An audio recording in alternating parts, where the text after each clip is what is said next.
Bien-aimés en Christ, bonjour. J'espère que vous allez bien de là où vous vous trouvez et que l'Esprit Saint vous guide. Alors, on est arrivé au thème de la lecture du livre d'Agée, ce livre qui ne comportait que 2 chapitres. Cette vidéo donc va être une réflexion sur comment donc appliquer ces enseignements dans notre vie du quotidien. Vous savez toujours qu'avant de commencer une vidéo, il est toujours quand même nécessaire de présenter à Dieu notre enseignement. Seigneur, nous sommes aujourd'hui devant toi pour te présenter cette vidéo afin que tu puisses nous apporter un esprit de discernement dans l'enseignement que nous allons faire. Amen. Alors, je le disais tantôt, nous avons lu et fait des résumés sur le livre d'Agée. Agée qui était ce prophète-là qui a dû quitter Babylone pour aller vers Jérusalem. Alors, nous avons donc lu ces 2 chapitres. Maintenant, il ne suffit pas de lire. Pour lire, il faut tirer des enseignements à l'issue de cette lecture. Et comme vous le savez très bien, nous cherchons à nous développer spirituellement.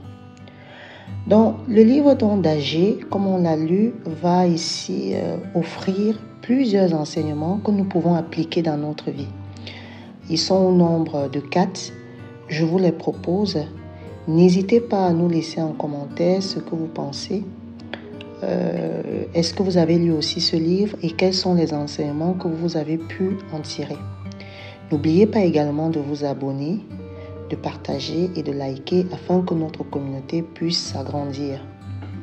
Alors, premier enseignement ici que Agée fait ressortir, c'est la priorité spirituelle. Oui. Agée ici donc va souligner l'importance de donner la priorité aux aspects spirituels dans la vie, en particulier dans la construction et la préservation de la maison de Dieu. Comment on peut traduire cette phrase? Ici, Agée veut nous faire comprendre l'importance de cultiver notre relation avec Dieu et de mettre en avant les valeurs spirituelles dans nos actions. Oui, Dieu doit être une priorité pour nous. Dieu doit être au centre de nos vies. Nous devons lui consacrer notre esprit, notre corps et notre âme. Donc, il est vraiment important que Dieu soit une priorité dans notre vie. Donc, premier enseignement ici, qui rejoint un peu le premier commandement, la priorité spirituelle.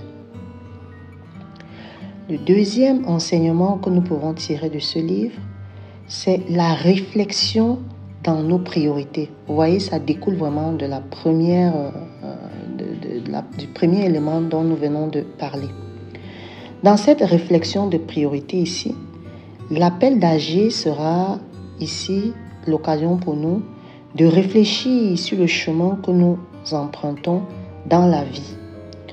Et vraiment que nous ayons cette capacité à évaluer nos priorités. On peut par exemple se poser la question, sommes-nous concentrés sur des objectifs éphémères au détriment ici de notre,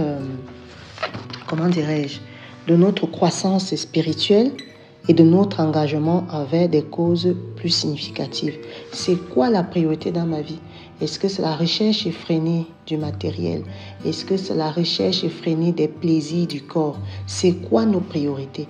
Vraiment, une fois que nous allons définir nos priorités, nous pouvons maintenant savoir le chemin que nous pourrons emprunter. Très important ici, cette deuxième partie qui est vraiment rattachée à la première partie que nous avons expliquée. Troisième piste ici que nous pouvons aussi développer, c'est consécration et pureté intérieure. Le prophète ici donc souligne que la pureté intérieure est plus importante que la proximité physique avec des objets sacrés. Vous savez, on a tendance parfois à se purifier avec du sel, à aller dans les tabernacles avec des chapelets. Mais ce n'est pas ça que Dieu regarde. Dieu regarde vraiment notre cœur au plus profond de nous. Donc, cela peut donc nous permettre ici de nous enseigner l'importance dans la consécration intérieure et de maintenir la relation authentique avec Dieu. Donc Dieu doit vraiment être au centre de ma vie et je dois être pur. Je dois lui demander la grâce d'avoir un cœur pur. Et cette grâce-là qu'il va m'accorder va me permettre d'avoir une relation très authentique avec lui. Le dernier point ici que nous pouvons aborder, ça sera vraiment l'espérance et la confiance dans l'avenir. Écoutez, les promesses de gloire et de bénédiction futures dans ce livre inspirent l'espérance. Voilà. Ça veut dire quoi? Ça veut dire que de même dans nos vies, l'espoir et la confiance en Dieu peuvent vraiment nous guider à travers les défis en rappelant qu'un engagement à Dieu apporte des bénédictions. Vraiment, Dieu se comporte avec nous comme on se comporte avec lui. Si nous le mettons au centre de notre vie, si nous faisons de lui une priorité, alors lui-même, il en fera autant et il en découlera beaucoup de bénédictions. Donc, qu'est-ce que nous pouvons donc dire en résumé de ce livre? Nous pouvons retenir ici que le livre d'Agée va nous enseigner ici à mettre Dieu au centre de nos vies et à réfléchir sur nos priorités, à rechercher la pureté intérieure et avoir confiance en un avenir béni par Dieu.